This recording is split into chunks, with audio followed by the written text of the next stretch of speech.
Bir tarafta doğup büyüdüğü Almanya, diğer tarafta damarlarında akan Türk kanı. Önünde iki milli davet vardı. Nuri Şahin cevabını tereddüt etmeden verdi. Ya Türksündür ya değilsindir.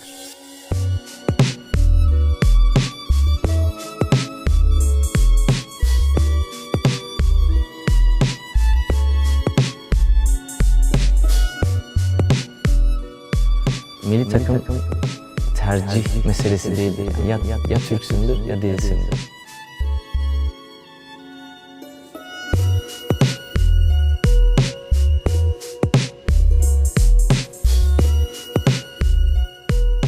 Şahin ailesi Kırşehir'in Kaman ilçesi Meryemkaşı köyünde valizleri toplayıp Almanya'ya, Meinerzhagen'e uzanan bir hikayeye adım attı yıllar önce. Nezaket ve Savaş çiftinin 2 yaş arayla oğulları oldu. Büyüğü Ufuk, küçüğü dedesinin adını alan Nuri. Çift geçimleri ve çocuklarına iyi bir gelecek sunmak için çalışıyordu. Savaş Şahin bir fabrikada çalıştı, sonra restoran açtı, bir vakit futbolda oynadı. Özellikle Nuri'nin çocukluğunun büyük kısmı babaannesi ve dedesiyle geçti. Yine bir gün dedesiyle birlikte futbol oynayan abisini idmandan almaya gittiler. Nuri 4, Ufuk 6 yaşındaydı. O gün antrenman sahasında gözüne kestirdiği toplar Nuri'nin hayatını değiştirdi. Antrenmanın bitimine 15-20 dakika kala dedesine "Şuradaki toplarla oynayalım mı?" dedi. Abisinin hocası onları görüp dedesinin yanına gitti ve "Toplara enteresan vuruyor. Kesinlikle futbola yazdırın." dedi. Futbol yolculuğu da 4 yaşında başladı. Dedesi heyecanla eşofman takım ve krampon aldı Nuri'ye. Kasabadaki çocuklar sert kış aylarında kayak pistindeki meşhur rampadan atlamayı hayal ederdi. Nuri ise futbol topundan başka eğlence aramazdı. 7 yaşına geldiğinde ilk aşkıyla tanıştı. Borussia Dortmund.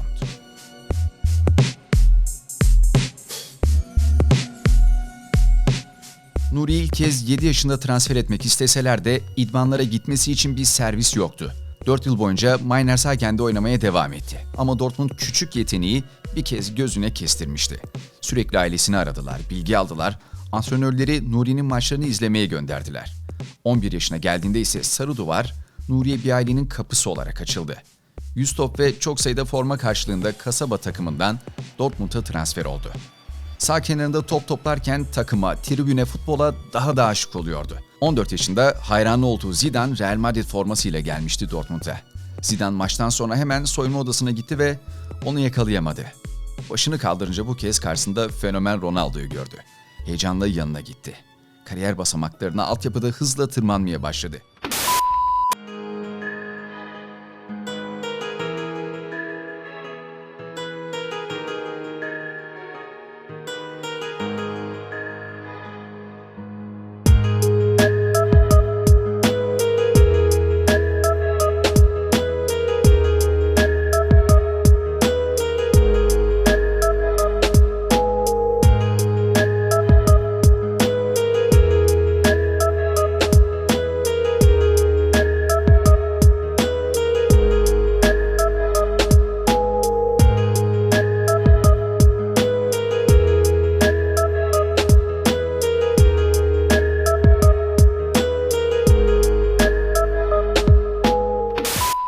...16 yaşına geldiğinde artık A takımda ilk 11 kapıları açılmıştı. Sigma Olomouc karşılaşmasının 67. dakikasında Kruşka'nın yerine oyuna girdi.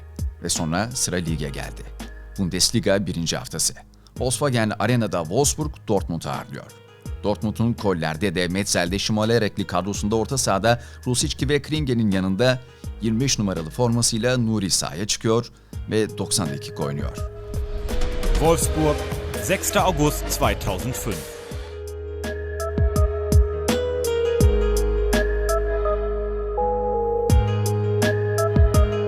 Bugün 16 yıl 335 günle Bundesliga'nın en genç futbolcusu oldu. İkinci haftada Schalke'ye karşı 77 dakika oynadı Nuri.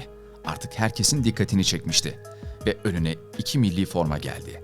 Doğup büyüdü Almanya ile kanını taşıdığı Türkiye.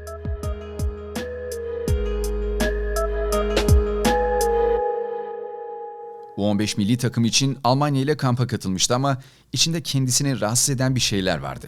Milli takım 2002 Dünya Kupası'nda her maç kazandığında ailesiyle konvoylara katılıyor, ay yıldızlı bayrağı sallıyordu.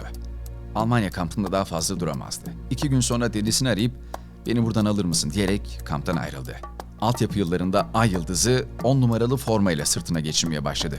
2005-17 yaş altı Dünya Kupası'nda Brezilya'ya karşı kariyerinin en iyi maçlarından birini oynadı. Abdullah Avcı'nın çalıştırdığı milliler maçı 4-3 kaybetse de o maçtan sonra 16 yaşındaki Nuriye, A milli takımın kapıları açıldı. Sadece 8 gün sonra ilk milli maçı için yedek kulübesindeydi. 8 Ekim 2005. Atatürk Olimpiyat Stadı. Sıradan bir hazırlık maçı gibi görünen sıradan olmayan bir maç. Çünkü rakip, Nuri'yi seni 18 yaşında gelecek Dünya Kupası kadrosuna almak istiyoruz diyen, Nuri'nin kapısından eli boş dönen Almanya. İlk skor dakika 25'te Tümer'in asistinde Halil Altıntop'tan geldi. Fatih Terim bitime 4 dakika kala Selçuk Şahin'in yerine Nuri'yi oyuna aldı. 20 numaralı çocuk daha 16 yaşındaydı. Oliver Kahn'a Jansen'in savunmasına rağmen topu ağlara gönderdi. Maç Türkiye'nin 2-1 üstünlüğüyle sona erdi. Almanya'da ufak çaplı bir infiale yol açtı Nuri. Franz Beckenbauer, "Biz yetiştiriyoruz, onlar kullanıyor" açıklaması yaptı. Almanya'da doğan Türklerin kendi milli takımlarını seçmeleri için özel bir süreç başlatıldı. Nuri 18 yaşında daha çok forma şansı bulması ve pişmesi için onu Dortmund'da ilk kez A takımla maça çıkaran Bert van Marwijk'in yeni durağı Feyenoord'a kiralandı. 34 maçı 6 gol 5 asiste geçirip Dortmund'a ilk 11 oyuncusu olarak döndü. 23 numara giyiyordu. Nuri için 8 numara demek, Dortmund'da kaptanlık demek. Takımın 8 numaralı efsanesi Michael Zorc, Dortmund sportif direktörüyken Nuri'ye 8'i önerdiğinde "Bana hak ettiğimde verin" dedi. Oyunun temposunu belirliyor, merkezde maça hükmediyordu. Her yıl daha da üzerine koydu. Yeni sözleşmeyle birlikte artık 8 numarayı da sırtına geçirdi. 2010-11 sezonunda kariyerinin zirvesine ulaştı. Dortmund rüya gibi bir sezonda ligi kazandı. Nuri Bentler Götze merkezi kulüp sisteminin omuriliğini oluşturdu. 8 gol 13 asistle sezonu tamamlayan Nuri, Bundesliga'da yılın futbolcusu seçildi. Bir tek Robben'in sıra dışı vuruşuyla Bayern'e giden Şampiyonlar Ligi ukdesi kaldı içinde. 10 kulüpten teklif aldı. Hatta bazılarının teknik direktörleriyle bizzat görüştü. Avrupa devleri peşindeydi. Menajerine Real Madrid, Barcelona ve bir takım ismi daha verip buralardan teklif gelmediği sürece Dortmund'dan ayrılmayacağını söyledi. Bir gün Nuri'nin evinde otururlarken menajeri transfer telefonu geldi. "Seninle konuşacaklar" dedi. Kulağına telefonu götürüp alo dediğinde duyduğu ses ona "Merhaba, ben Jose Mourinho" dedi. I am Jose Mourinho.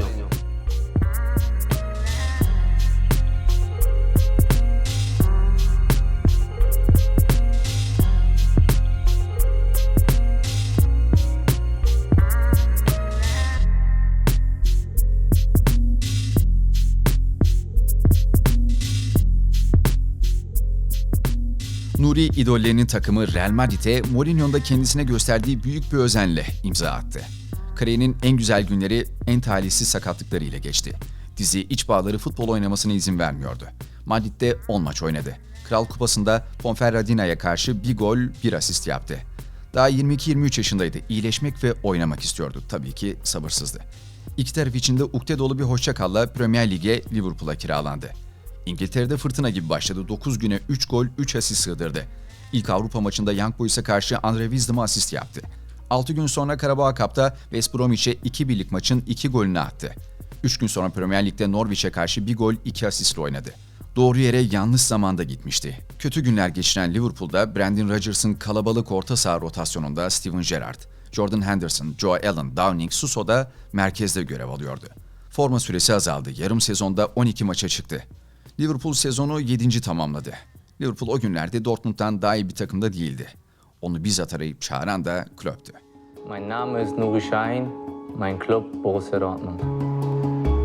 Als Kind hat man ja immer so, wenn man ein großes Spiel sieht, dann geht man ja raus auf den Spielplatz und will an dem Tag derjenige sein. Und das hatte ich auch. Meine absoluten Vorbilder, zu denen ich wirklich so hoch geschaut habe, waren immer Fernando Redondo und Zinedine Zidane.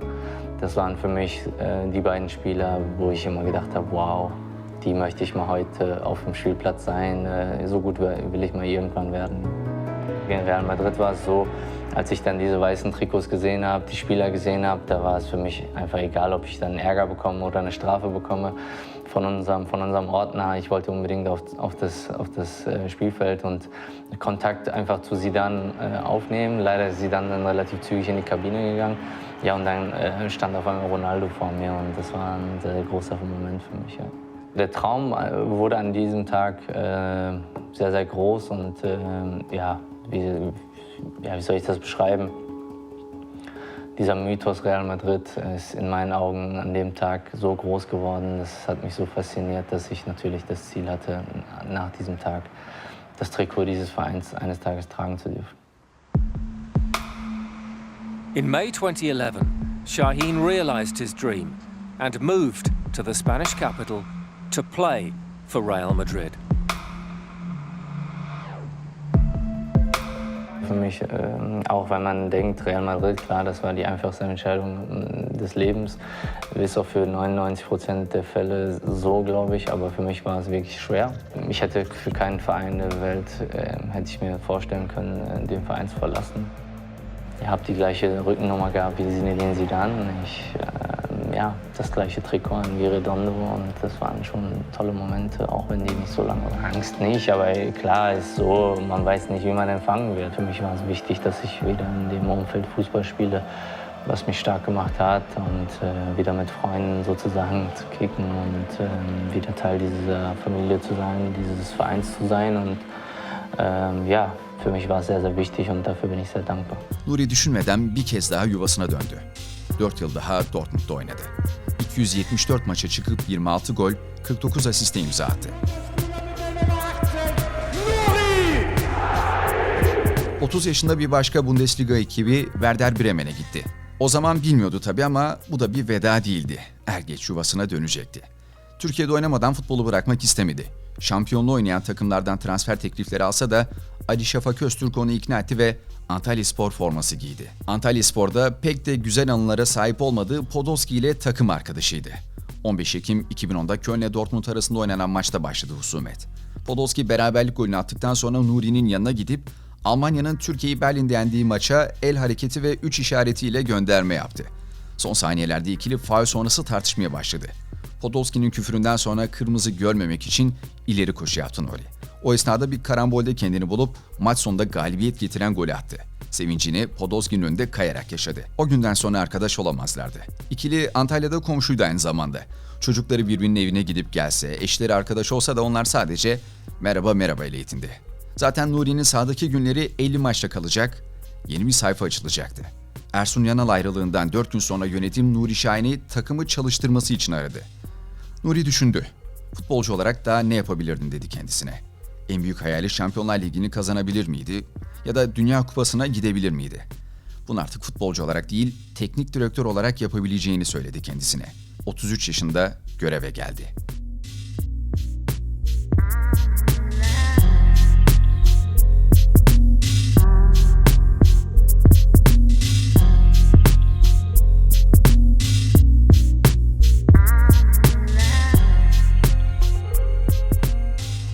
Telefonu çaldı. Onu tebrik için bir numaralı hocası, abi, arkadaşı, sırdaşı Jürgen Klopp arıyordu. Nuri, Klopp'un Dortmund'la kupalara hükmettiği dönem orta sahadaki beyniydi.